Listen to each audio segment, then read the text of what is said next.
पंचमी, चाहे वो शुक्ल पक्ष की हो चाहे वो कृष्ण पक्ष की। शिव महापुराण की कथा करती है, आपको सुख अनुभव हो जाए। जिंदगी में कभी संपदा नहीं हो सकती, संपदा बढ़ती चली जाती। संपदा बढ़ेगी और घटेगी, कष्ट नहीं आ सकता, रोग बीमारी नहीं आ सकती। आपके लिए तो लाभदायक है, समझ लो ये कथा। शास्त्र कहता है कि जिसके घर में संपदा की कमी हो, पैसा आ ही नहीं रहा हो, सब तो उलझ गया हो, बहुत टेंशन चल रहा हो, पंचमी तिथि के दिन गन्ने का रस जानते हो, ईख का रस, गन्ने का रस तुलसी जी के क्यारे में हाथ में लेकर 7 बार अपना नाम और गोत्र बोलकर छोड़ दो, जिंदगी में 3 साल में तो करोड़पति बनकर बैठ जाओगे, अभी लक्ष्मी की कमी नहीं आ सकती। तैयारी में बैठे रहोगे कि फिर पंचमी तिथि आए। हमारे यहाँ सांपों की पूजन कौन से दिन होती है, कौन सी तिथि में करते हैं? जम के बोलो जरा। नाग पंचमी। नाग पंचमी का मतलब क्या है? सांपों की पूजन करो।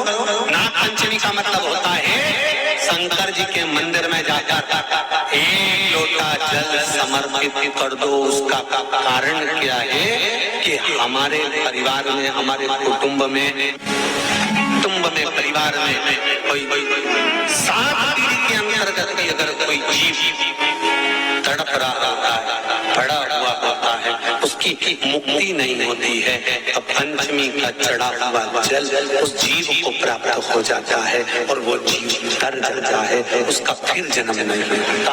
वो तर संपदा के लिए अर्थात जिसका व्यापार नहीं चलता, जिसके घर में पैसा नहीं आता, या नौकरी नहीं लग रही, या सर्विस नहीं लग रही, आप अप्लाई कर रहे हो, जगह जगह जाकर इंटरव्यू दे रहे हो और पैसा नहीं आया, तो उसके लिए प्रयास किया जाता, पर उसके लिए यहाँ पर जो जल के लिए करते हैं, उसके लिए विष्णुपति के लिए करते हैं। मतलब जैसे गंगा के जल में तुलसी के 11 पत्ते डाले जाते हैं और उसको किसी नारायण के मंदिर में रामकृष्ण शिव शंकर नहीं, रामकृष्ण भगवान विष्णु दत्त आदि जितने नारायण के मंदिर है, उस मंदिर में किसी भी पात्र में, एक छोटे से पात्र में उसको भर कर रखी जाते हैं और उससे भी जॉब सर्विस नौकरी में सफलता प्राप्त हो जाए। परंतु वो एकादशी की कुछ देर तक पात्र को रखा जाता है, फिर वही पात्र का जल किसी भी वृक्ष के नीचे डाल दिया जाता है, उससे भी नौकरी के लिए फायदा।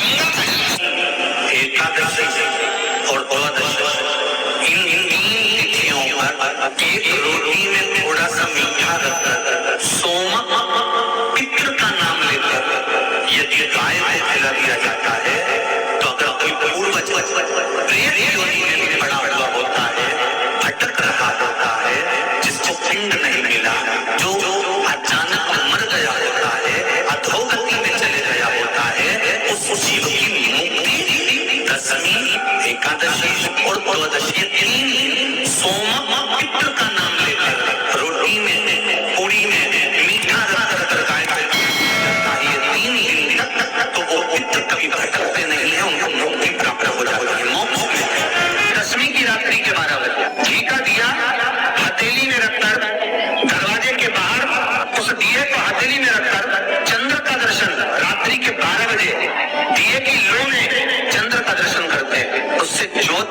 प्रबल होती है हमारे। या तो होगा वो नवमी की रात्रि 12 बजे या दशमी की रात्रि की 12 बजे चंद्र का दर्शन, दीप घी का हाथ में जलाकर, नाम गोत्र अपना बोलकर, नरसिंह भगवान का स्मरण कर कर, ज्योति में चंद्र का स्मरण कर कर दर्शन किया जाता है। नेत्र कमजोर हो तो 3 या 4 दिन में ज्योतियों का क्रम बढ़ना प्रारंभ होता है। ऐसे तो 15 दिन का लिखा है, पर शिव महापुराण कहती है 3-4 दिन का क्रम बढ़ता जाता है। केवल दशमी, चाहे उजाला की हो चाहे अंधेरी की। कौन से महादेव का नाम लेना है? शंभेश्वर महादेव।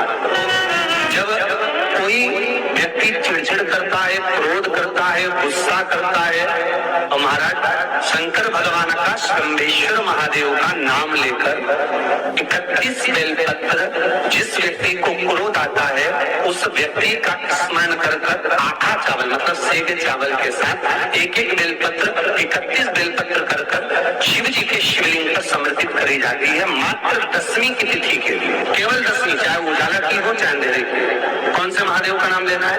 शंभेश्वर महादेव, शिव जी का एक।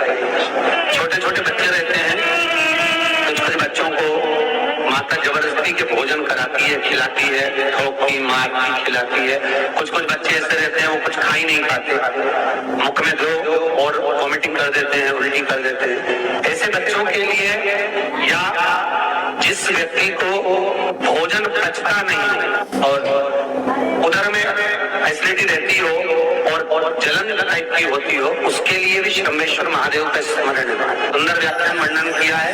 श्रमेश्वर महादेव के ठीक सामने अर्थात भगवान शंकर के किसी भी शिवलिंग के सामने एक तांबे के लोटे में जल रख लीजिए और जल के अंदर 3 बेलपत्र डाल दीजिए, एक पीतल का पत्ता डाल दीजिए, शमी के 11 पत्ते कलश को छुआकर शंकर भगवान के शिवलिंग पर श्रमेश्वर महादेव के नाम से चढ़ा दीजिए। उस जल को उठाकर ले आइए, एक रात्रि तक घर के अंदर रखना है। उस जल को श्रमेश्वर महादेव का नाम लेकर जिस व्यक्ति को एसिडिटी होती हो या उधर खराब रहता हो या भोजन नहीं पचता हो या पेट से जुड़ी हुई प्रॉब्लम हो, बच्चों को भोजन कराते हैं और वो वोमिटिंग कर देते हो, ऐसे बच्चे को या भोजन नहीं खा रहा हो ऐसे व्यक्ति को उस जल को सवेरे दोपहर शाम 3 बार श्रमेश्वर महादेव का नाम लेकर आचमन कराना प्रारंभ कर दो, पिलाना चालू कर दीजिए। 3 या 4 दिन पिलाओगे, अपने आप में उधर में भी आनंद रहेगा, बच्चा भोजन करना भी प्रारंभ कर देगा। जिसको साइटिका की बीमारी होती है या स्लिप डिस्क की बीमारी होती है या कमर की रीढ़ की हड्डी कहीं बाकी टेढ़ी होने लगती है या नसें चौक होने लगी हों, काम ना कर रही हों, तो उसके लिए कुंदकेश्वर महादेव पर आप कोई भी सफेद कलर के पुष्प भगवान शंकर के मंदिर में कुंदकेश्वर के नाम से 31 फूल समर्पित करना है। 31 पुष्प और कुंदकेश्वर के नाम से 31 पुष्प समर्पित कर बेलपत्री के पेड़ के नीचे की जड़ थोड़ा सा भाग निकालकर ऊपर से छीलकर अंदर का भाग शंकर कुंदकेश्वर को चढ़ाना है। उस जड़ को लाकर उसको पीसना है और पीसकर सुबह के समय पर 3 बार उसका कुंदकेश्वर का नाम लेकर सेवन करना है। जिसको साइटिका और जिसको रीढ़ की हड्डी, स्लिप डिस्क, जिसको प्रॉब्लम होती है उसको बाबा कुंदकेश्वर एक ऐसे महादेव हैं क्योंकि भगवान शंकर के चरण पर पार्वती के द्वारा फेंका गया कुंद का प्रहार हुआ और उससे बाबा को चोट लगी, जिससे बाबा का नाम कुंदकेश्वर पड़ा।